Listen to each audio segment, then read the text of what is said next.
Joining me right now, also live from the border, is Tennessee Senator and member of the Senate Judiciary, Armed Services and Commerce, Science and Transportation Committees, Marsha Blackburn. Senator, great to have you this morning. So you're back at the border. I know that you've had opinions going in. You've gotten your information from when you were in Washington. Then you took yourself there and you were there at the border to see things for yourself. What have you learned? Any change in your thinking now that you've seen everything up close and personal?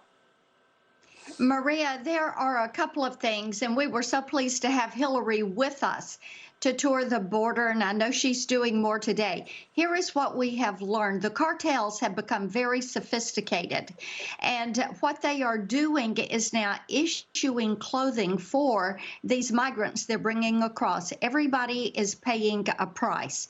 If you're going through this cartel's territory, and the cartels are basically in charge of everything south of the U.S. border.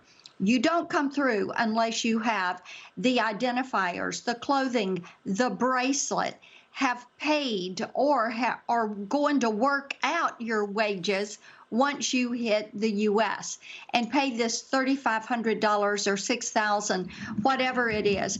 Now, in Arizona, the cartel that is the Sinaloa cartel, which is El Chapo's cartel. Now, that is what is running the Arizona border. 50% of our nation's drugs that are being found on our city streets are coming through Arizona.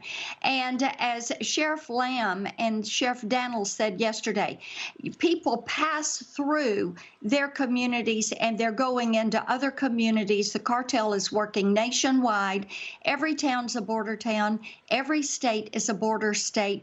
The cost to not only the federal government, but to these local communities, every local community, because of the Biden policies that have been put in place, is growing every single day.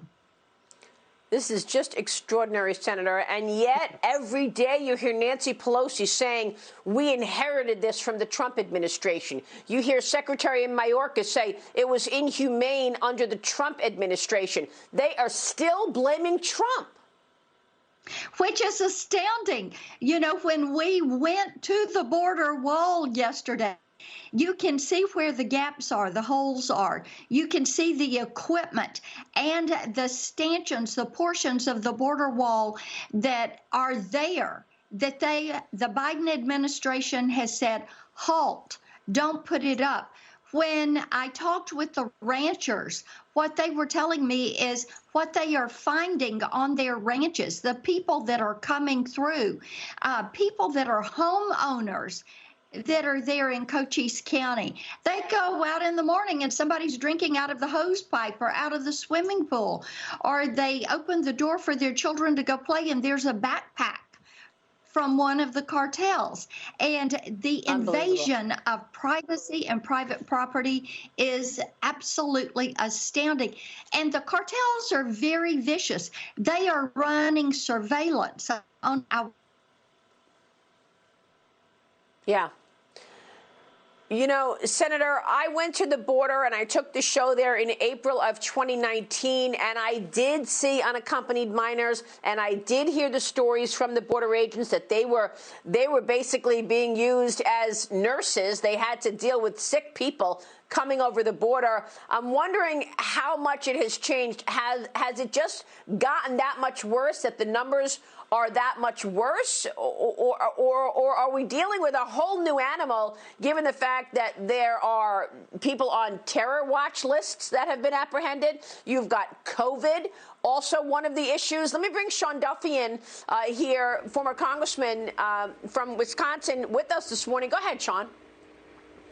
Thanks. By the way, you're showing your B-roll there of the video that you did a couple years ago with those little girls that you found, which was a remarkable video in a conversation that you had. They didn't have their parents with them. But with Democrats talk about compassionate policy, and as Marsha just mentioned, you have folks coming across the border and they have to go into the U.S. and work and pay back $3,500 to $6,000. It's indentured servitude. But also you have young girls that are molested along the trip to our southern border, but then are sold into the sex trade.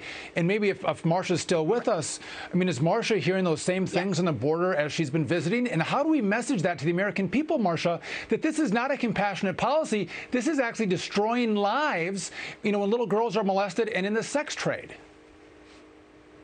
Well, and you're right, Sean. And as you know, I've been in these detention centers. Every little girl that is 10 years of age and above has to have a pregnancy test when she comes in. This is, as a mother and a grandmother, this just makes me cry. I cannot imagine the loss of opportunity and hope and better life for these children and for these women, because as Sean said, it is indentured servitude. They've got to work out this fee.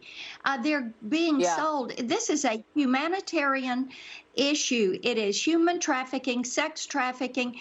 And Maria, one of the things as we walked out through some of these trails that the migrants are traveling, the devastation to the environment. Where are the environmentalists? When you go along the border wall and you see how they're going to try to use these roads, the cartels are trying to use these. When they've stopped the construction and the monsoons are coming and this is all going to wash onto that wall, where are the environmentalists that are saying, let's get in here and let's clean this up so that we don't destroy this beautiful, beautiful scenery and this beautiful environment on our southern border? Yeah. I know, and I know how wide open it is. When I was standing in El Paso, I just looked like what felt like it was across the street. Right there, across a dry river, was Juarez, and it was really simple to get across. This issue is going to engulf the entire agenda for the Biden administration. It's just impossible that it doesn't. Senator, we'll be checking back with you. Thanks very much for your reports from the border. Marsha Blackburn joining us this morning. Thank you so much.